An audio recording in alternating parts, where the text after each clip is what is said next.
আসসালামু আলাইকুম রহমতুল্লাহ। আমি কুমিল্লা ৭ ২ নং বাতাগাছি থেকে বলছি। এখানে আমাদের ওয়ার্ড আছে দুইটা, ৪ নং ওয়ার্ড এবং ৫ নং ওয়ার্ড। এই দুই ওয়ার্ডে মিলিয়ে বিপুল ভোটে যিনি জয়লাভ করেছেন তিনি হলেন স্বতন্ত্র প্রার্থী শাওন সাহেব কলস মার্কায়। এটা সবার মুখে মুখে এখন স্লোগান চলতেছে। আর দ্বিতীয় নম্বর যিনি হয়েছেন তিনি হচ্ছেন ১১ দলীয় ঐক্যজোটের প্রার্থী দেয়ালগড়ি মার্কা মাওলানা সুলাইমান সাহেব।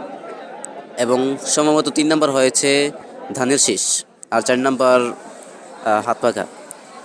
সবাই বিজয়ের জন্য অনেকে মিছিল দিচ্ছেন, অনেকে আনন্দিত অবস্থায় আছেন, এই অবস্থা আছেন। কিন্তু আমাদের একটা দুঃখ, হাত পাখা যদি আজকে ঐক্যবদ্ধ থাকতো তাহলে হাত পাখায় কিন্তু নিশ্চিত থাকতো। তারপরও যিনি নতুন এসেছেন, যিনি আসছেন, তিনাকে আমরা অগ্রিম সাধুবাদ জানাই, অগ্রিম শুভেচ্ছা। তিনিও ভালো মানুষ, তিনাকে আমরা সাধুবাদ জানাই এবং এই প্রত্যাশা করি তিনার হাত ধরে আমাদের থানার মধ্যে ইনসাফ কায়েম হবে, জুলুম নিরসন হবে, গণমানুষের অধিকার আদায় হবে ইনশাল্লাহ। সকলের জন্য শুভকামনা রইল।